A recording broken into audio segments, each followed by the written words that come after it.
inspiration, le début de cette deuxième nuit des compétitions de ce festival de ballet et danse de création et d'inspiration traditionnelle sous les ovations d'un public venu très nombreux.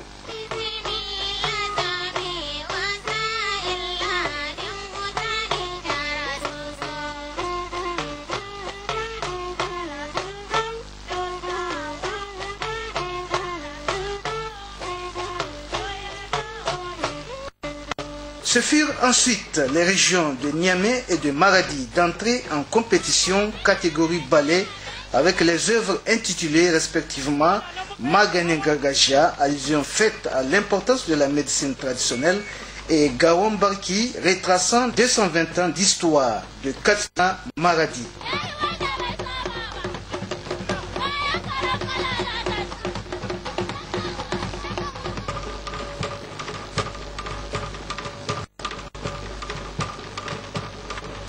En danse de création et d'inspiration traditionnelle, les titres Babagoni de la région de Dosso et la Renaissance présentée par la région de Tillabéri ont été également au menu de cette deuxième nuit des compétitions.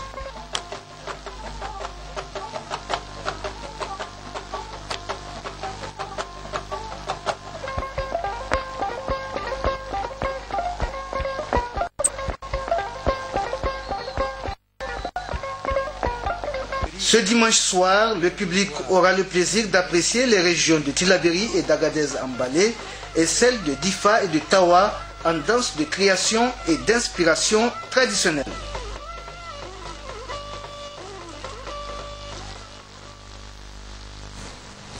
Restons toujours à Dosso pour noter le début hier des compétitions de lutte traditionnelle avec les 8 régions représentées chacune par 5 lutteurs, dont 2 âgés de moins de 20 ans. À cet effet, 2 groupes ont été créés pour déterminer un premier finaliste dans chacun de ces groupes. Récit Issoufou Adam Kodo.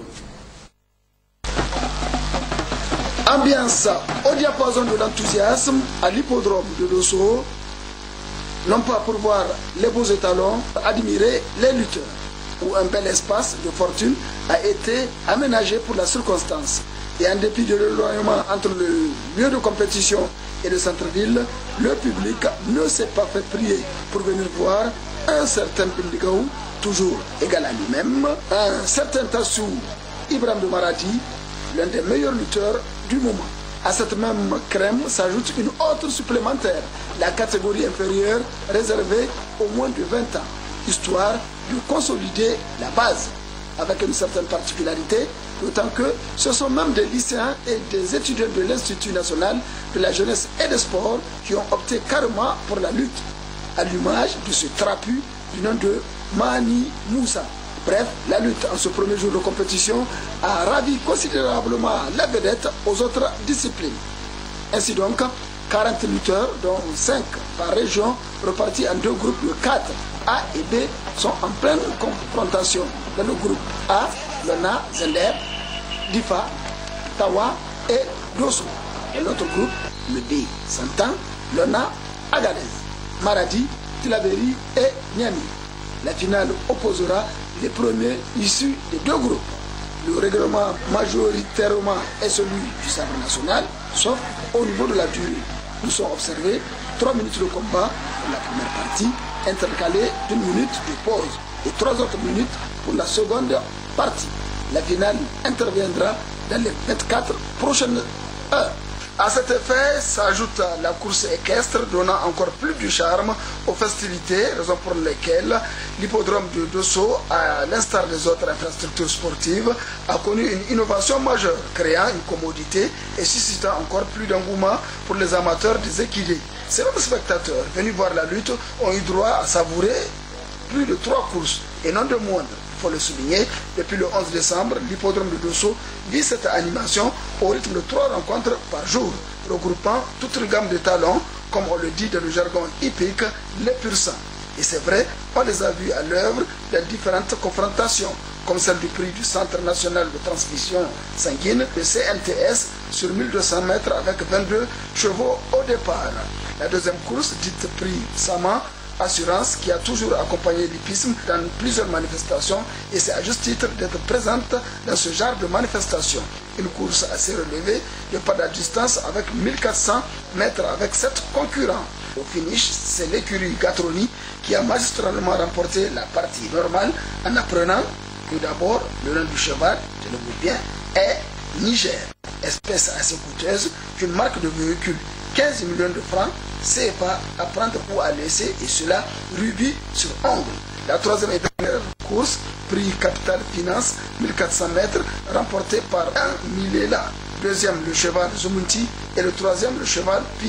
Le prix Capital Finance est de 150 000 francs pour le troisième, 200 000 pour le deuxième et 350 000 au premier. Cette animation se poursuivra jusqu'au 18 décembre avec le Grand Prix du Président de la République, avec deux confrontations, celle de 1600 mètres et celle de 1400 mètres, où le premier cheval gagnera une voiture. En sport toujours, en tennis de table plus précisément, le verdict est tombé chez les filles et c'est Niamey qui arrive en première position. En taekwondo, Tawa occupe la première marche du podium suivi du DIFA et la troisième place revient à Maradi. Résumé Abdoulaye Hamidou, Jibrila Namalka. Sport de loisir qui oppose 2 ou 4 joueurs autour d'une table, le tennis de table a intégré la famille des disciplines au Niger. Et petit à petit, le nombre de pongistes s'agrandit, même si par ailleurs le niveau technique doit être amélioré. Pour la fête du 18 décembre de Sosoga, c'est la région de Niamey qui se classe première en équipe double, tout comme en individuel côté des filles. Suivi de Tilaberi et la région de Maradi se classe troisième. Côté messieurs, c'est Tawa qui occupe la première marche du podium. Niamey est deuxième et Maradi se plaît dans la troisième place. Mais avec un peu de suivi, le niveau peut être amélioré techniquement parlant. C'est un constat par rapport au niveau des jeux et au niveau des entraîneurs aussi, de l'arbitrage aussi. On a décelé quelques lacunes et nous espérons pouvoir les corriger dans le futur. À part de ça, on peut dire que le niveau est acceptable, le jeu est acceptable. Pour nous, je dis que c'est vraiment une aubaine pour nous, une occasion pour pouvoir tester nos joueurs, la capacité de nos encadreurs et les entraîneurs. Toujours à la MJC Garbaloga de Dosso, après les différentes finales de judo, place aux finales de taekwondo. Cet art martial qui enregistre plusieurs milliers de pratiquants au Niger, d'où une ambiance fraternelle et conviviale autour des aires de jeu. Des combattants dévoués, chacun défend les couleurs de sa région en multipliant les Apchadi, le Yopchadi et Dolio Tchadi avec la complicité du public jouant véritablement son rôle de supporter. Abdelkamerim Boubacar de Niamey en bleu a battu Abdelrazak Hamani de Maradi dans la catégorie des moins de 59 kg. Pour les moins de 48 kg, Marana Tijani de Niamey n'a accordé aucune chance à son adversaire Suleiman Yaye de Dosso en rouge. Et sans surprise, la victoire revient à la région de Niamey. En définitive, retenez qu'au classement par homme, Niamey est première, suivi de Maradi et la région de Difa occupe la troisième place. Chez les filles, Niamey est première, deuxième Difa et Agadez s'adjuge la troisième place. Et au classement général, la région de Niamey arrive en tête de liste avec 8 médailles d'or, une médaille d'argent et 2 de bronze au cou. La cité du manga, avec 2 précieuses médailles d'or et 2 de bronze, lui offre la deuxième place. Maradi, quant à elle, se contente toujours de la troisième place avec une médaille d'or, 3 en argent et 3 en bronze. En somme, l'on peut, sans risque de se tromper, dire que la fête sportive à Dosso est en train de gagner son pari.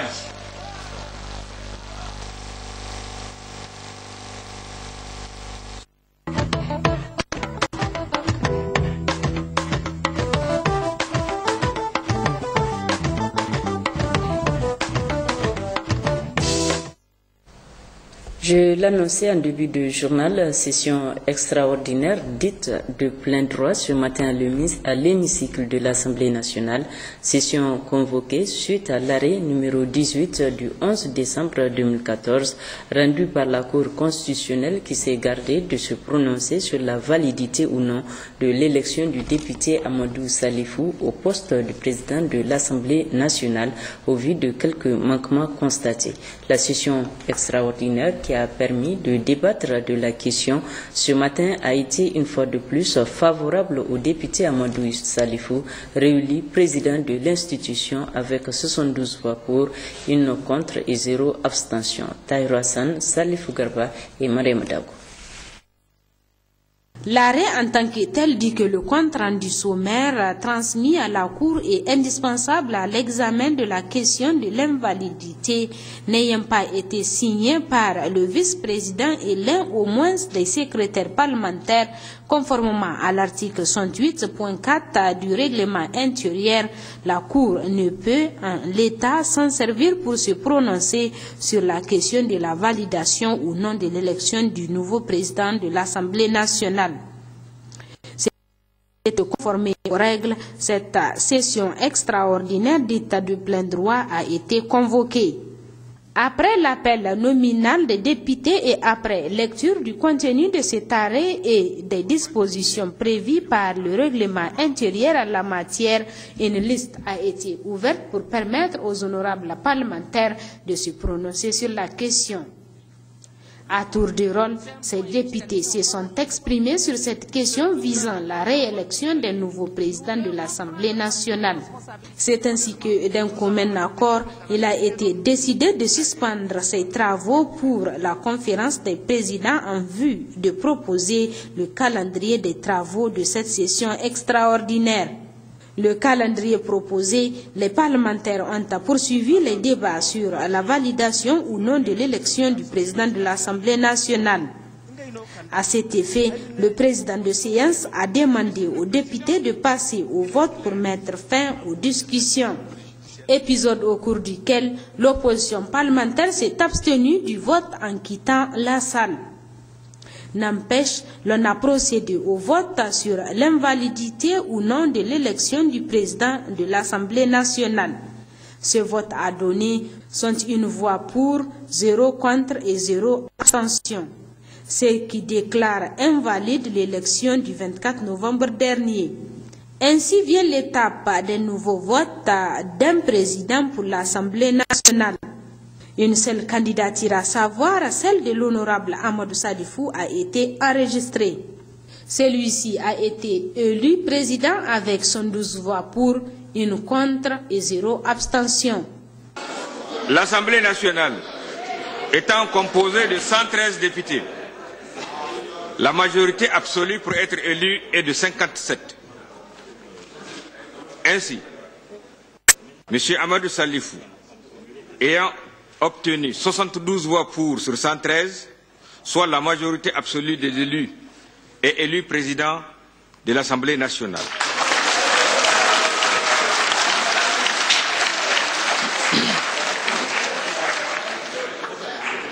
Monsieur le Président, au nom de l'Assemblée nationale, je vous présente toutes mes félicitations. Juste après cette élection, le nouveau président de l'Assemblée nationale s'est exprimé en ces termes. Je répéterai la même chose. Je remercie le Dieu, le miséricordieux, le clément qui nous assiste toujours. Je remercie le président de la République, Mahamadou Issoufou, qui n'a cessé de tenir sa parole à tous les Nigériens. Vous le voyez sur le terrain et sur la politique. Donc je le remercie très bien. Aujourd'hui, je remercie les députés de la majorité et ceux qui soutiennent la majorité de m'avoir élu. Je crois qu'autant de fois que l'opposition déposerait des requêtes, autant de fois la majorité fera la sienne, qui est son engagement auprès du président à assister donc cette majorité-là dans toutes les heures de construction et à l'aider pour la sauvegarde des institutions de la République. Cette session dite de plein droit s'est poursuivie après le vote, notamment avec l'adoption du compte rendu sommaire de cette séance plénière. Adoption qui mettra fin à cette session extraordinaire dite de plein droit qui n'aura duré qu'1 jour. Lui, Amadou Salifou devient ainsi le nouveau président de l'Assemblée nationale. À la primature, cette fois, le Premier ministre chef du gouvernement, Birger Rafini, a présidé cet après-midi une réunion de programmation conjointe Niger, Union européenne et la Suisse. La Suisse qui est désormais associée au processus de programmation conjointe qui vise à définir une réponse commune aux priorités du Niger afin de mieux prévoir et coordonner les financements européens et suisses. Jamila Moudachirou et Soufounoma. Cette réunion de programmation conjointe Niger, Union européenne et la Suisse marque officiellement l'adhésion de la Suisse à ce processus. Un processus visant à mieux déterminer les priorités qui seront élaborées en étroite concertation avec le plan de développement économique et social. Par cette programmation conjointe, il s'agira pour les États membres d'harmoniser leur mode opératoire, de renforcer la coordination, les synergies et les complémentarités de leurs actions. Je crois qu'il faut être déterminant. Le gouvernement du Niger fait d'importants efforts pour le développement. Je crois qu'il est important que nous l'accompagnions de plus en plus sous une seule voie, sous une même voie. Et je crois que c'est des choses importantes parce que l'aide est quelque chose de complexe et souvent les procédures des uns et des autres complexifient les enjeux du développement. Le dernier point est peut-être un point plus intimement lié à la Suisse. En tout cas, la Suisse, par cette programmation conjointe, confirme qu'elle entretient des relations avec l'Union européenne très proches, que le champ de l'aide au développement lui permet certainement de se rapprocher encore plus de l'Union européenne, avec laquelle nous n'avons peut-être pas adhéré au protocole de l'Union, mais nous entretenons des relations bilatérales de bonne vigueur et de bonne vitalité, et je crois que cette perspective peut le démontrer, et je remercie ici le Niger de nous offrir ce terrain d'une meilleure collaboration. Cette programmation conjointe sera ainsi axée sur les principales orientations du prochain PDS et participera à la promotion d'une croissance durable, inclusive et créatrice d'emplois, à la consolidation de la paix, de la sécurité et à la lutte contre la pauvreté. Autant nous pourrions être amenés à envisager que les soutiens des partenaires européens devraient être conséquents pour l'avenir, autant nous devrions consentir à tirer des leçons de l'expérience du présent programme de développement économique et social, de laquelle nous pourrions mesurer la hauteur et la portée des prochaines interventions. Il est une évidence que les priorités nationales sont nombreuses et de ce fait, elles doivent être clairement hiérarchisées pour faire l'objet de priorités partagées en fonction des ressources disponibles. Cette approche rappelle donc un renforcement du dispositif de monitoring afin de permettre un suivi plus rapide et précis des progrès obtenus dans l'utilisation opérationnelle des fonds, tant externes qu'internes. Vision pleinement partagée par le Premier ministre, chef du gouvernement, en ce sens qu'elle permettra aux partenaires de mieux coordonner leur financement en faveur du Niger. C'est déjà un grand progrès que d'avoir un paquet de partenaires qui se mettent ensemble et qui décident d'apporter une réponse commune et cohérente. Je crois que ce sont des termes que vous avez utilisés vous-même et qui me paraissent très pertinents et qu'il y a lieu de les considérer comme effectivement quelque chose de tout à fait pertinent qu'il faut réaliser.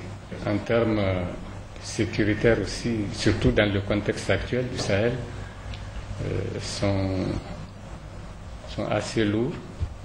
Vous avez certainement les échos, vous les voyez tous les jours, de ce que nous enregistrons comme effets collatéraux des conflits qui nous entourent, qui se traduisent en afflux de migrants ou en tout cas de